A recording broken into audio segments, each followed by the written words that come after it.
Welcome to Hidden Lives, where every life holds a story, and every story holds a lesson. Every culture carries its own heartbeat, a rhythm shaped by centuries of joy, struggle, and survival. From the deserts of Arabia to the temples of Japan, from the streets of London to the villages of Anatolia, each tradition tells us one simple truth, that humanity, despite distance and difference, has always searched for meaning, for connection, for home. These small rituals, the tea poured, the hands joined, the stories told by the fire, remind us that culture is not a museum. It is alive, breathing, evolving. In a world that moves faster than memory, we pause here to listen, to learn, and to feel. Because every story we uncover is not just about where we come from, it's about who we can still become. Welcome to a journey through the world's hearts and histories, where knowledge meets empathy and hope becomes our common language. Section 1. Charles Dickens, From Shadows to Light. In the heart of 19th century London, beneath the fog and the factory smoke, a small boy walks alone. The streets are loud, the cries of vendors, the clatter of carriages, the hum of a city rising on steam and sorrow. He is only 12, but in his weary eyes lives the fatigue of a man twice his age. Each morning, he enters the warehouse of Warren's blacking factory, a place that smells of ink, vinegar, and lost childhoods. There, among rows of glass bottles and sticky glue, Charles Dickens pastes labels for 10 hours a day. His hands are small, his fingers raw, his stomach often empty. This was not the London of polished parlors and candlelit salons. This was the other London, the hidden one, where children worked instead of dreaming and hunger whispered louder than hope. Among the soot and shadows, Dickens learned his first lessons about life, not from books, but from survival. His father, John Dickens, had been imprisoned for debt, a crime of poverty in an age of progress. The boy who once dreamed of school now lived alone, paying for his family's mistakes in silence. Each day was a quiet rebellion, a struggle not to disappear in the crowd of forgotten souls. Years later, when the world would come to know the name Charles Dickens, few would imagine that behind the brilliance of his words lay the dust of these factory floors. But it was here, amid hunger, fear, and humiliation, that his imagination began to burn. Stories became his escape, his rebellion, his way of surviving the unbearable. London's fog became his metaphor, thick, cold, and merciless, yet always pierced by a distant light. In that light, Dickens would one day find his voice. He would turn the pain of one child into the conscience of a generation. And from the darkness of the factory, he would craft worlds filled with hope, worlds where the poor could speak and the forgotten could finally be seen. Because this is not the story of misery, but of resilience.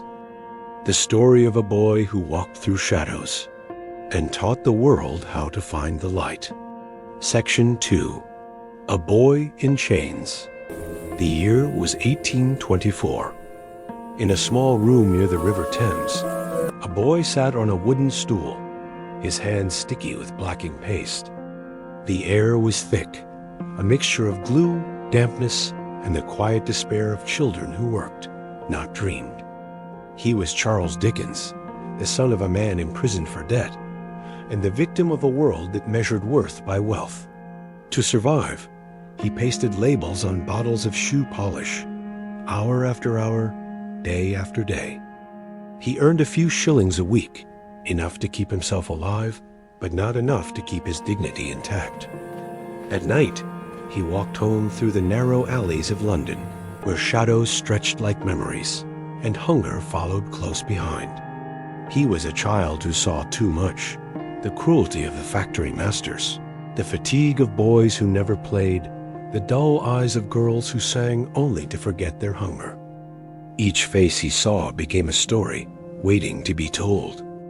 Each tear became ink, hidden deep in his heart, waiting for the right time to be written.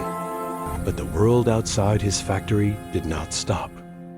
London was expanding, a monster of industry and ambition. Children worked beside men.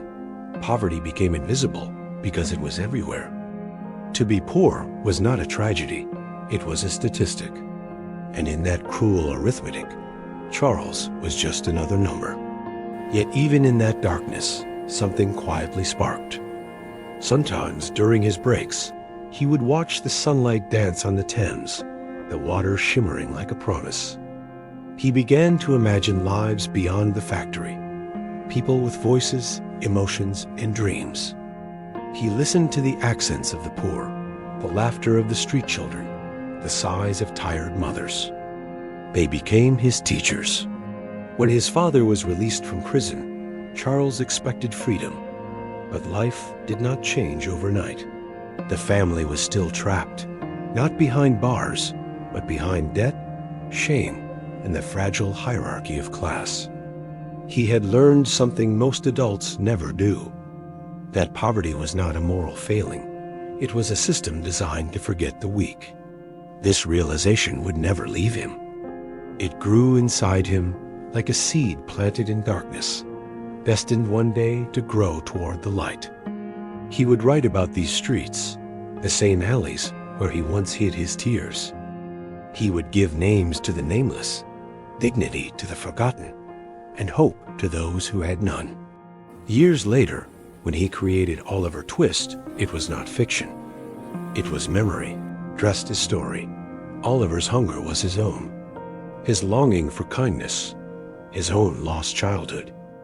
And through those pages, the boy who once pasted labels began to paste together the broken pieces of a nation's conscience. Charles Dickens was no longer just a boy in chains. He was becoming something far greater, a mirror for society, a voice for the voiceless, a candle in the smog. In a world that chained children to labor, he discovered the only freedom no one could steal: imagination.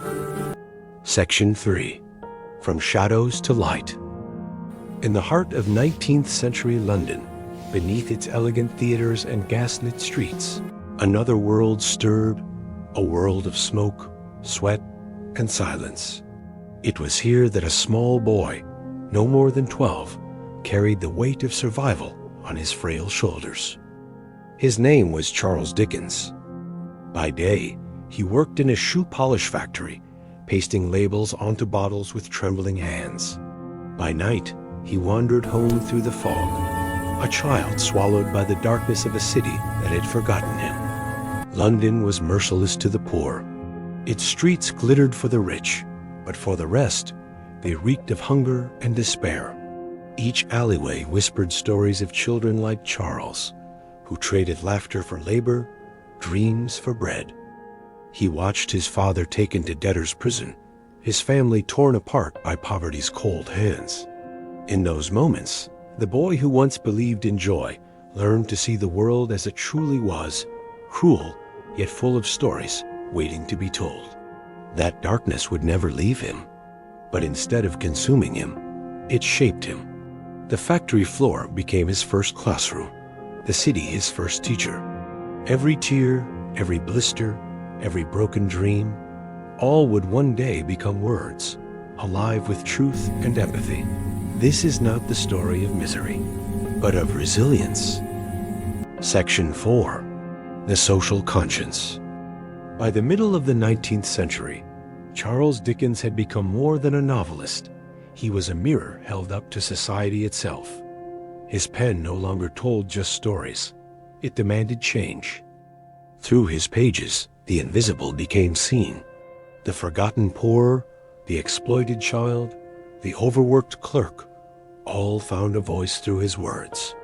Dickens became the chronicler of conscience, in an age dazzled by progress, yet blinded by inequality.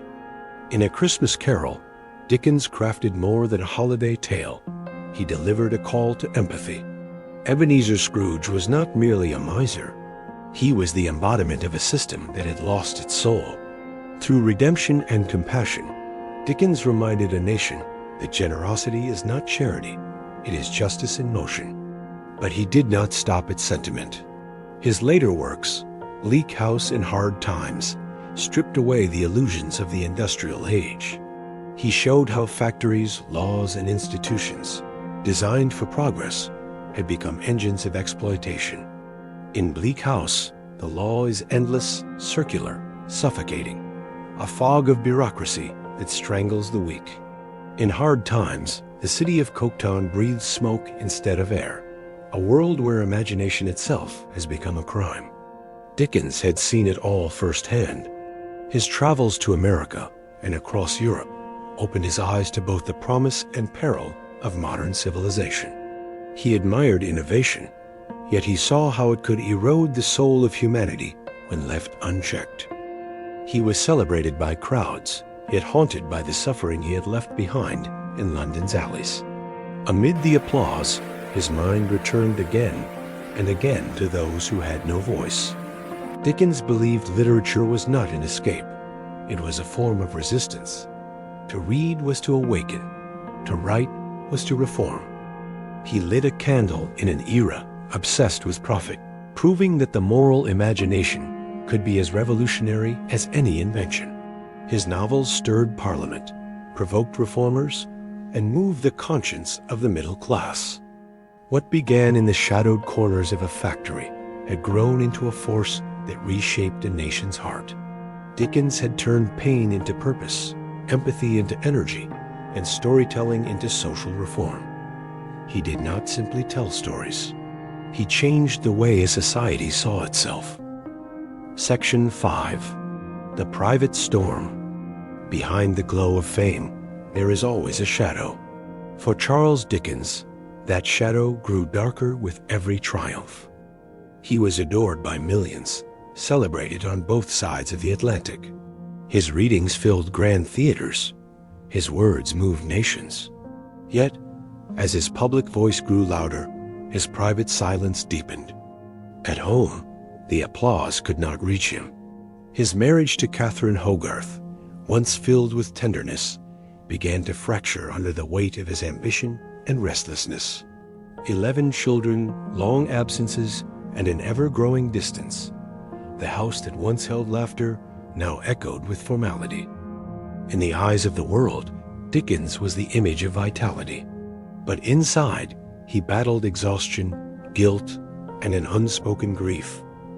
The haunting thought that he had become a stranger to his own heart. Success, he discovered, can be a kind of loneliness.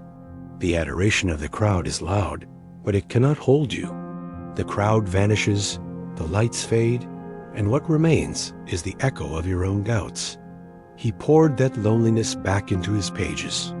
His characters, from the sorrowful Sidney Carton to the ghostly Miss Havisham, carried pieces of his inner storm. He transformed pain into narrative, heartbreak into art. He sought escape through movement, endless walks through London streets at night. The city that once broke him now became his silent confidant. Its gas lamps watched him wander through fog, lost in reflection. He wrote of injustice, but he also wrestled with his own contradictions. He preached compassion, yet often failed to show it at home. He fought for moral reform, yet struggled to find peace within himself. Perhaps that was his greatest truth, that even those who inspire millions can remain haunted by the storms they hide. Dickens was not a perfect man. He was a man aware of his imperfections, and still driven to create beauty from them. He once wrote, "We forge the chains we wear in life." In those words lies his confession, that the burdens we carry are often of our own making, yet we must walk forward nonetheless. For all his fame, all his brilliance, Dickens remained what he had always been, a soul in search of meaning, a man who turned his private storms into stories that would outlast his own pain. Section 6. Legacy of Light. There are few names in literature that echo across centuries, and Charles Dickens is one of them. His words, born from the shadows of poverty and pain, continue to illuminate the human spirit. In every corner of the modern world, his characters still walk among us, the lonely orphan who dreams of kindness, the miser who discovers redemption, the worker who dares to hope. They are not relics of the past, they are mirrors of our present. When we read Asterisk, A Christmas Carol Asterisk today, we still feel the heartbeat of empathy that Dickens set in motion nearly 2 centuries ago. And when we speak of inequality, of the struggles of the unseen, we speak his language, the language of conscience. His influence reaches far beyond literature. Social reformers, human rights advocates, and educators still draw from his vision, the belief that compassion is not weakness, but strength refined by understanding. At the heart of his legacy lies a question that transcends time. What do we owe to one another? Dickens did not merely ask it, he lived it. Through every line he wrote, every injustice he exposed, every heart he touched. In the Dickens Museum, tucked away on a quiet London street, his desk still stands, papers scattered as if he just stepped out for a walk. The ink has dried, but the voice remains. Visitors from around the world stand in silence, feeling the pulse of a man who turned observation into truth and truth into compassion. His words continue to remind us, progress without empathy is hollow. Even in an age of technology and noise, we still seek what Dickens sought: connection, dignity, meaning. His London may have changed, but the human heart he wrote about has not. And perhaps that is the truest measure of a writer's immortality, when his words continue to mend what the world keeps breaking. He turned pain into purpose and suffering into stories that healed generations. Charles Dickens may have written of darkness, but what he left behind was light. Section 7. The Light That Remains. Charles Dickens's story began in the humblest of places, in a cramped house in Portsmouth, England, where a boy dreamed of more than survival. Life did not spare him its cruelties. At 12, he worked in a shoe polish factory while his father languished in debtor's prison. Poverty marked him, but it also awakened his compassion. He rose from that darkness, one word at a time. Through journalism and novels, he built not just a career, but a bridge between the powerful and the powerless, the seen and the unseen. His success was not born of privilege, but of relentless humanity. From Asterisk Oliver Twist, Asterisk's cry for justice, to Asterisk A Christmas Carol, Asterisk's call for compassion, his stories reshaped how a nation saw itself. Dickens gave voice to children who had none, hope to workers who were broken, and dignity to the forgotten poor. He was not flawless. No light is without shadow. He wrestled with exhaustion, pride, and the ghosts of his own choices. Yet, in every failure, he found another reason to keep writing, to keep believing in the possibility of redemption.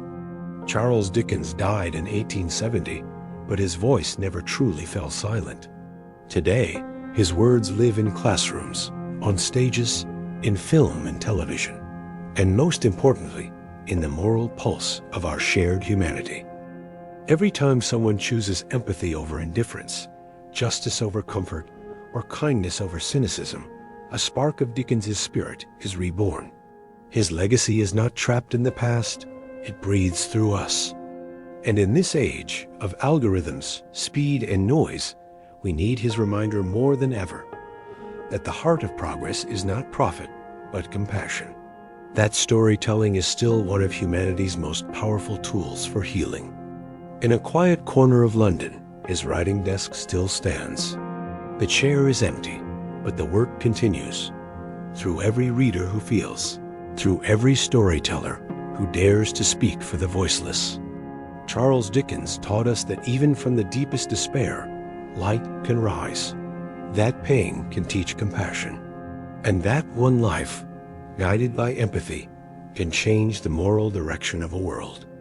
So when we walk through our own storms, when we lose faith or feel unseen, may we remember the boy who once worked among the dust and darkness and grew to light a path for us all. He turned pain into purpose and suffering into stories that healed generations. Some stories never die because they live within us. Subscribe, like, and share to turn stories into hope.